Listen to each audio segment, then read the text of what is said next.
Un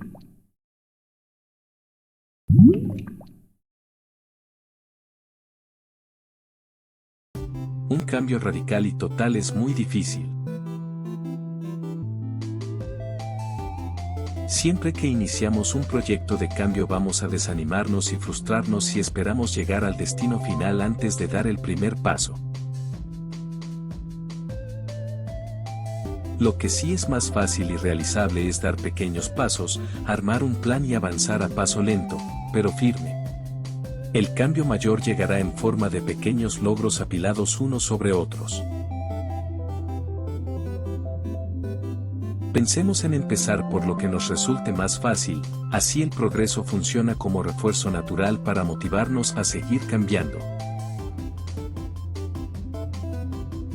El mejor primer cambio es el que podemos hacer ya.